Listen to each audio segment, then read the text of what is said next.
আজকে প্রধানমন্ত্রী নরেন্দ্র দামোদর দাস মোদী আজকে বলছেন তিনি দেশের জন্য কি করেছেন। আজকে আমি আপনাদেরকে বলি, তিনি দেশের জন্য কিচ্ছু করেননি।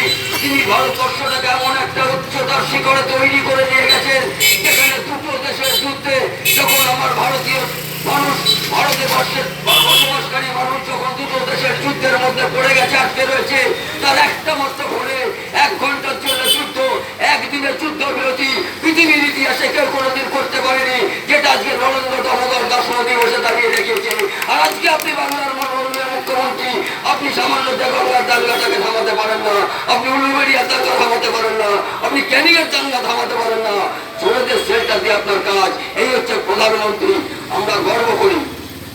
আজকে বলতে দিলেন প্রত্যেকটা ভারতবর্ষে গর্ব করে একজন সিংহ গর্জন, একটা পরিবারের গার্জিয়ান যদি সঠিক না হয়, সেই পরিবারটা কোনোদিন মাথা তুলে দাঁড়াতে পারে না। আর একটা দেশের প্রধানমন্ত্রী যদি কোনোদিন সঠিক রাস্তায় না চলে, তার যদি দৃঢ় প্রতিজ্ঞ না থাকে, তার যদি সিংহ গর্জন না থাকে, সেই দেশটা কোনোদিন মাথা তুলে দাঁড়াতে পারে না। আজকে ভারতের সাথে পাশাপাশি ভারতবর্ষের সাথে যে সমস্ত অন্যান্য রাষ্ট্রগুলো রয়েছে, তারা আতঙ্কিত হচ্ছেন। যেহেতু ভারতবর্ষ হচ্ছে, তার পাল্লা দিতে হবে। কম্পিটিশনে আসছে ভারতবর্ষ। আজকে বিদেশ থেকে আমদানি করা হচ্ছে, নিজের দেশের প্রোডাকশন তৈরি করা হচ্ছে, নিজের দেশটাকে উদ্বুদ্ধ করার জন্য। আমরা বলছি ভারতীয় জনতা পার্টি পশ্চিমবঙ্গের মানুষের জন্য কি করছে। আসলে বিষয়টা সেটা নয়, বিষয়টা সেটা নয়। ভারতীয় জনতা পার্টি বাংলার মহিলাদের জন্য মান্থলি 1000 টাকা করে দিতে পারছে না। এটা হচ্ছে মূল বিষয়। আমরা বাঙালি, আমরা খেটে খাওয়া বাঙালি, আমরা ভিখারি বাঙালি। গোটা ভারতবর্ষের ইতিহাসে বাংলাকে ভিখারির চোখে দেখে বাংলার অন্যান্য প্রদেশের মানুষগুলো। আজকে এখানকার বহু মানুষ আছেন, যাদের পরিবারের কেউ না কেউ হয়তো বাইরে চাকরি করেন, পশ্চিমবঙ্গের বাইরে।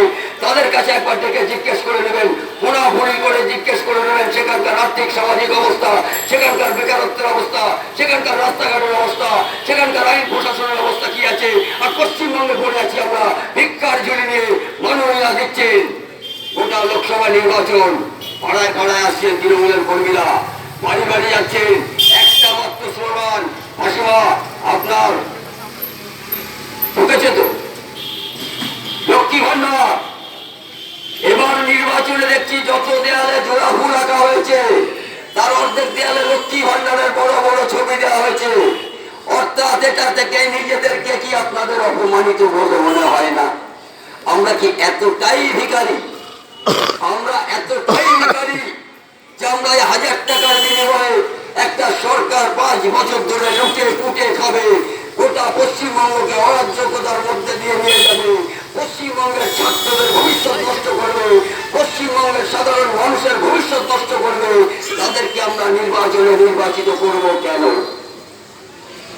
আপনারা কয়েকটা প্রশ্ন করুন। আপনি 1000 টাকা দিচ্ছেন আমার বউকে, আমার বোনকে, আমার মাকে, ঠিক আছে, কিন্তু আমার ছোট ভাইটা কি করে খাবে একবার ভেবে দেখেছেন? প্রশ্ন করুন আমার ভাই বা আমার ছেলে যে স্কুলটাতে পড়ছে, সেই স্কুলের শিক্ষকটা কি সঠিক শিক্ষক নাকি সাদা খাতা জমা দেওয়া শিক্ষক? উত্তর খুঁজে পাবেন না, উত্তর দিতে পারে না। একটা টট্টু বটন শুরু থেকে শেষ পর্যন্ত পুরো অর্গানাইজ করে, নিচতলা থেকে শুরু করে উপরতলা পর্যন্ত অর্গানাইজ করে গোটা বাংলাটাকে লুট করবার চেষ্টা করছে, গোটা বাংলাটাকে লুট করবার চেষ্টা করছে। আজকে প্রধানমন্ত্রী যখন আয়ুষ্মান ভারত গোটা ভারতবর্ষের জন্য ডিক্লেয়ার করলেন যে সেখানে 5 লক্ষ টাকা পর্যন্ত একটা মানুষ বছরে 5 লক্ষ টাকা পর্যন্ত চিকিৎসার সুযোগ পাবে, মাননীয় চিৎকার করে বললেন আমি কি কম যাই নাকি?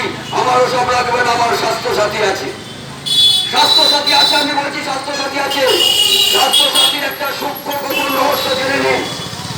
আপনি স্বাভাবিকভাবে মাত্র কিছু লোক যারা স্বাস্থ্যসাথীর সুবিধাটা নিতে পারছেন, বাকি যাদের নিতে হচ্ছে এলাকার লোকাল কাউন্সিলরের কাছে যাবেন। অবশ্যই তিনি তৃণমূলের কাউন্সিলর বা এমএলএমপি হতে হবে, তার কাছে যাবেন, তিনি একটা ফোন করে দেবেন, বা এলাকার কোনো ছোট নেতা তিনি ফোন করে দিলে আপনাকে স্বাস্থ্যসাথীর আওতায় ভর্তি করে নেওয়া হবে। ঠিক ফোন করবার পরে দেখবেন সেই নেতা আপনাকে যুক্ত হয়ে গেছে সেই হাসপাতালে বা সেই নার্সিং হোমে। কারণ কি জানেন? যেই ম্যানেজারের সাথে রুগী পাঠিয়েছিলেন তো আমার কমিশনটা, স্বাস্থ্যসাথীতে আপনার খরচা হলো লাখ টাকা, তারা সরকারের কাছ থেকে 1 লাখ না 2 লাখ দেবে, সেটা হাসপাতাল দায়িত্ব সরকার তাকে দিয়ে দেবে, কিন্তু মাঝখানে আমার কমিশনটা, এখানেও একটা চক্র কাজ করছে। অর্থাৎ টপ টু বটম যেখানে যাবেন নটার উপর বলি আর কাটমানি বলি, সেটা না দিলে যখন পশ্চিমবঙ্গের সরকারের লড়ক লড়ে না, সেটা না দিলে যখন পশ্চিমবঙ্গের সরকারের হাত লড়ে না, সেটা না দিলে যখন সাধারণ মানুষ যে সমস্ত উপভোক্তা যাদেরকে সরকারি সুযোগ সুবিধা দেওয়ার কথা ছিল তারা পান না, তারা তো বলবেন ভারতবর্ষের সরকার কি করলো আমাদের জন্য। নরেন্দ্র মোদী সরকার প্রত্যেকটা মানুষের মাথার উপরে ছাদ PMAY প্রধানমন্ত্রী আবাস যোজনা ঘোষণা করেছিলেন। গোটা ভারতবর্ষের যাদের মাথায় ছাদ নেই তাদের মাথায় ছাদ তুলে দেওয়া হবে ঘোষণা করে প্রত্যেকটা মিউনিসিপাল পঞ্চায়েত থেকে শুরু করে প্রতি এলাকার অ্যালটমেন্ট দেওয়া হলো। কিন্তু আপনি যাচ্ছেন এই অঞ্চলে হয়তো স্বাভাবিক অত দরিদ্র পরিবার নেই, যে সমস্ত এলাকায় আছেন আপনার কোনো আত্মীয় স্বজন পরিজন থাকলে বা আপনার বাড়ি যাতে কাজ করেন পরিচারিকার কাজ করেন তাকে একবার জিজ্ঞেস করে দেখবেন, হ্যাঁ তোরা ঘর পেয়েছিস বা তুমি ঘর পেয়েছো, বলে হ্যাঁ ঘর পেয়েছি। কিসের ঘর? পৌরসভার ঘর। দিচ্ছে কে? কাউন্সিলর দিচ্ছেন পৌরসভার ঘর। ঘরটা কোথা থেকে আসছে? প্রধানমন্ত্রী আবাস যোজনা। মাননীয় বলেছিলেন আমি বাংলার আবাস যোজনা করেছি, বাংলার এত লোককে ঘর দিয়েছি।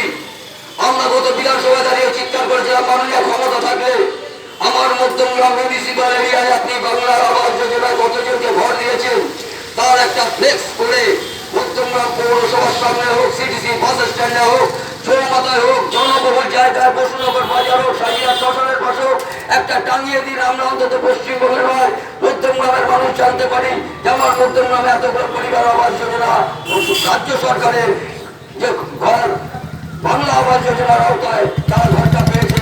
আমরা অন্তত দেখি কোন কোন ব্যক্তি পেলেন, আজ পর্যন্ত তারা জানানোর সুযোগ পাননি। জানানোর সুযোগ পেয়েছেন চাকুরি প্রদর্শীদের বড় বড় ছবি টাকানোর সুযোগ পেয়েছেন, কিন্তু এটা প্লেস করার পয়সা রাজ্য সরকারের নেই, পৌরসভার নেই, সদিচ্ছাও নেই, হতে পারে না।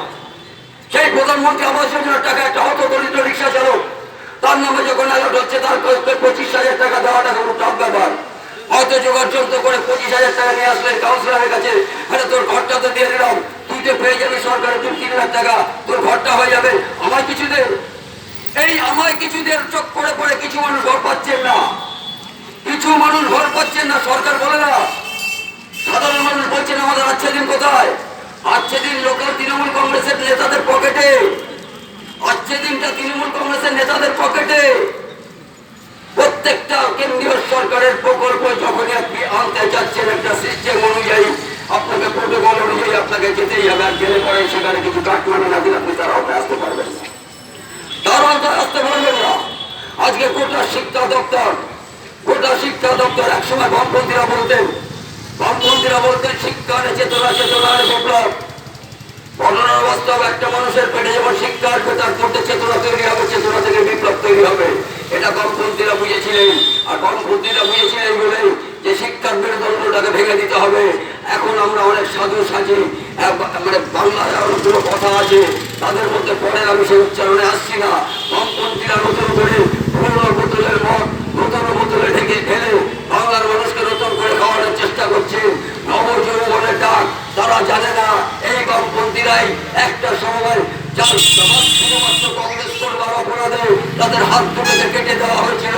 এই বামপন্থীরাই বিজন সেতুর আনন্দমার্গীদেরকে খুন করেছিল। এই বামপন্থীরাই মরিচ্ছাপের হাজার হাজার মানুষকে খুন করেছিল। এই বামপন্থীরাই বামতলার মতো ঘটনা ঘটিয়েছিল। এই বামপন্থীরাই নেতাই থেকে শুরু করে নন্দীগ্রাম ঘটিয়েছিল। আর রাজ্যের মুখ্যমন্ত্রী বলেছিলেন আমি আসলে বাংলাদেশের বিচার হবে। 21 জেলার কথা উনি ভুলে গেছেন। সেই বামপন্থীদের সব থেকে মোস্ট ওয়ান্টেড ক্রিমিনাল যিনি ছিলেন তাকে মমতা ব্যানার্জি শহীদ মিনারের পাশে তাকে বসিয়ে মিটিং করেন। আর সেই শহীদের পরিবারগুলো আজও বিচার পেল না। কেন পেল না? বামেদের বলতে গেলে বামেরা বলবেন এ তো মোদি দিদির সেটিং আছে, অভিষেক কেন ধরা পড়ছে না? বাংলার মানুষ জানতে চায়। কেন্দ্র রাজ্য সেটিং আছে, মোদি দিদি সেটিং আছে। আমি জিজ্ঞেস করি বামেদের ছেড়ে পান। ভারতীয় জনতা পার্টিতে 2021-এ সবে মাত্র বিরোধী দলের তাকমা পেল। তৃণমূল কংগ্রেস তো ক্ষমতা এসছে তারও আগে দুটো টার্ম।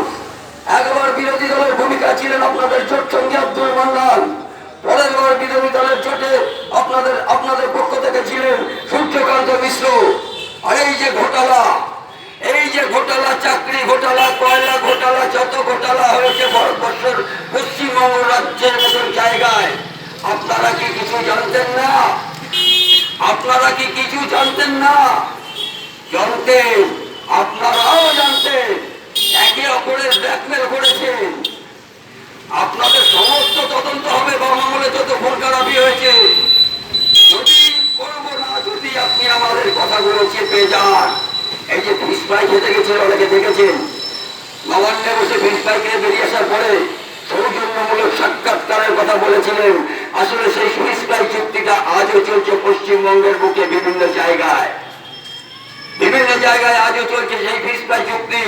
আর বাংলার মানুষকে গভর্নমেন্টটা বোঝাচ্ছেন ইদি মোদি সেটিং আছে।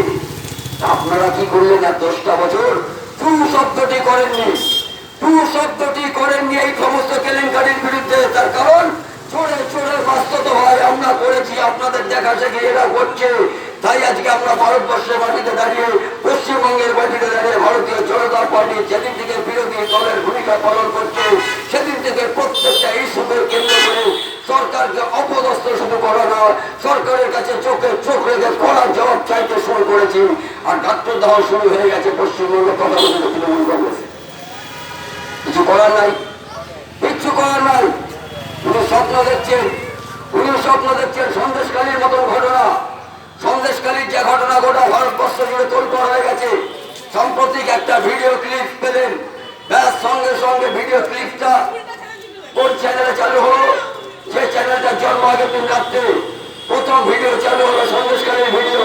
উইলিয়ামসপুর একটা চ্যানেল, সেখানে সন্দেশকালীর ভিডিওটা আপলোড করা হলো, যেটা কোনো জায়গায় আপলোড করা হবে না। আর বাংলার যুবরাজ ফেরতবাজ কথায় কথায় যেটাকে টুইট করেন, তিনি তার ফেসবুক প্রোফাইলে এটাকে পোস্ট করতে সাহস পাননি। তার কারণ তিনিও জানতেন এই ভিডিওটা নিয়ে কিছু একটা ঘটনা হবে। দিদিমণি থেকে শুরু করে যুবরাজ দুজনে চিৎকার করেছিল, বলেছিলাম না সন্দেশকালী সাজানো ঘটনা, সন্দেশকালী সাজানো ঘটনাই দেখো তার প্রমাণ একটা ভিডিও। আজকে কি জানাচ্ছে? আজকে সেই গঙ্গাধর কোর্টের দ্বারস্থ হয়েছে ভিডিও নিয়ে সিবিআই তদন্ত হোক। সবুর করেন মাননীয়, সবুর করেন। ভাইপত্র সেদিন কাটছিল, ভাইপত্র সেদিন কাটছিলে পড়ে পাওয়া 14 রাজনীতিটা এসছে। এই ভিডিও বেশি দিন লাস্টিং করবে না। গোটা পশ্চিমবঙ্গকে মোড় ঘোরানোর জন্য বারে বারে করা হচ্ছে এই ভিডিওটাকে। তৎপর একটা মুখ্যমন্ত্রী, মুখ্যমন্ত্রী তিনি নির্বাচন চলাকালীন মালদার সভা দাঁড়িয়ে বলছেন, আপনারা জেনে রাখুন কত বড় চক্রান্ত করেছে বিজেপি। 19 লক্ষ ইভিএম বিজেপি সরিয়ে দিয়েছে গোটা ভারতবর্ষ থেকে। অপদার্থ কত বড় অপদার্থ, অশিক্ষিত হয়ে কথাটা বলতে পারেন, কত বড় অসভ্য বড় বড় অশিক্ষিত হয়ে কথাটা বলতে পারেন।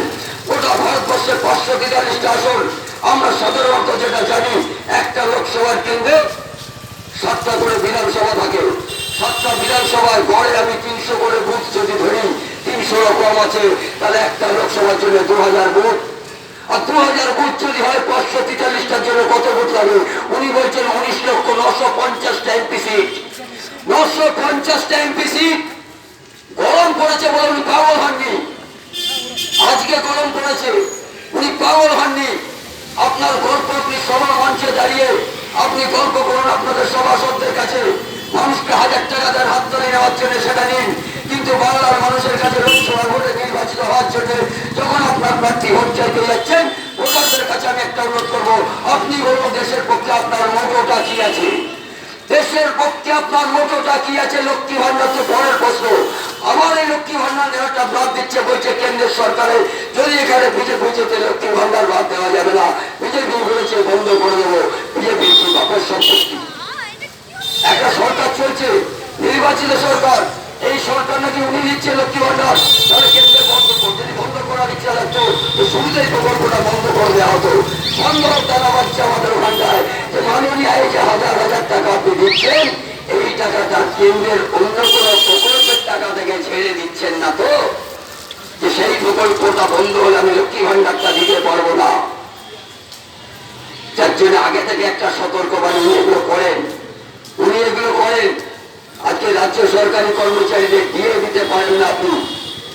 ক্যাজুয়াল স্টাফ সারা পশ্চিমবঙ্গ জুড়ে যত দৈনিক মজুরির কাছে স্টাফরা রয়েছে, যারা আসছে চলে যাবেন পৌরসভায়, যে সমস্ত ক্যাজুয়াল স্টাফরা রয়েছে তাদের মাইনে বিশাল অঙ্কের টাকা। আপনার এলাকায় যারা দলীয় অনুযায়ী কাজ করে, পৌরসভা যারা কাজের স্টাফ, তাদেরকে জিজ্ঞেস করে দেখবেন, ওই ভাই অনেক টাকা বেড়েছে, ভাই মিষ্টি খেয়ে যাস। তা জিজ্ঞেস করেছিলাম ভাই কত বাড়লো, বলছে মাসে 270 টাকা, মাসে 270 টাকা। আলাদা চাষ কেন ছিল, বলে নিরূপা ধান কি করবো, করতে আসতে ভালো লাগছে না সরকারটাকে। আর খুব দরদ দিয়ে সরকারটাকে নিয়ে এসেছিলাম, খুব দরদ দিয়ে সরকারটাকে নিয়ে এসেছিলাম, কিন্তু বুঝতে পারিনি যে সেদিন তার সততার প্রতীক আজকে ধুলায় উঠায়, সেদিন তার সততার প্রতীক আজকে ধুলায় উঠাচ্ছে। বুঝতে পারিনি মুখোশের, মানুষের মুখের আড়ালে একটা আলাদা মুখোশ লাগানো ছিল। আজকে এমন একটা সরকার, এমন একটা রাজনৈতিক দল, তিনি নিজের দলের লোকেদের সম্পর্কে তিনি চিন্তা ভাবনা করেন না, তিনি নিজের দলের লোকদেরকে সুরক্ষা দিতে চান না, দলের দায়িত্ব দিতে চান না। তিনি খালি একটাই বোঝেন, আমি এবং আমার ভাইপো বাকি দল জাহান নামে যান, আর পশ্চিমবঙ্গের মানুষের কথা তিনি মাথায় রাখবেন। এটা আপনারা ভাবছেন কি করে? এখনো তৃণমূল কংগ্রেসের বন্ধুরা যদি বলি, আপনারা এখনো সংযত হন। আর নয়, সরকার থাকবে না, ঘন্টা বেজে গেছে। বলেছিলেন 2019-এ, 2019 বিজেপি ফিনিশ। আমরা দাঁড়িয়ে বলেছিলাম 2019 বুঝিয়ে দেবো বিজেপিকে চিনিস। আর এবার আপনি বলছেন বিজেপি সরকারে আসবে না, 24 ঘন্টা বেজে গেছে। নরেন্দ্র মোদী সরকারের যে ঘোষণা, ভারতীয় জনতা পার্টির যেটা ঘোষণা, এবার 400 পার হচ্ছে হচ্ছে হচ্ছে। রোধ করবার মতো ক্ষমতা কারণ নেই, কোন রাজনৈতিক দলের নেই। মানুষের চিন্তাধারা, পরিবারের গার্জিয়ানকে যদি সঠিক রাখা যায়, পরিবারটা সুষ্ঠুভাবে চলতে পারে, সে একই কায়দায় গোটা ভারতবর্ষ আমার পরিবার নরেন্দ্র মোদীর কথায়, সেই পরিবারের গার্জিয়ান যদি অরক্ষিত হয়, সেই পরিবারের গার্জিয়ান যদি লম্পট দুশ্চরিত্র চিটিংবাজ হয়, সে পরিবার সুস্থ থাকতে পারে না। আমার দেশ আগে, দেশের সুরক্ষার স্বার্থে, দেশ বাঁচলে আমি কোনো না কোনো ভাবে বেঁচে থাকবো। আর দেশের সুরক্ষায় যদি না থাকে, আমার কোথায় থাকবে লক্ষ্মীর ভান্ডার, কোথায় থাকবে আমার চাকরি জমি? আমরা সুরক্ষিত থাকতে পারবো না।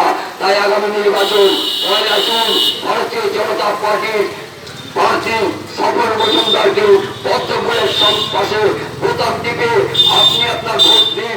ভারতীয় জনতা পার্টিকে জেতাবার জন্য নয়, নিজের সুরক্ষার স্বার্থে, নিজের দেশের সুরক্ষার স্বার্থে, আগামী প্রজন্মের স্বার্থে, আগামী দিনগুলোর স্বার্থে ভারতীয় জনতা পার্টিকে ভোট দিয়ে বিপুল ভোটে নির্বাচিত করবেন। এই কথা বলে আমার সংক্ষিপ্ত বক্তব্য শেষ করছি। জয় হিন্দ, বন্দে মাতরম, ভারত মাতা কি জয়।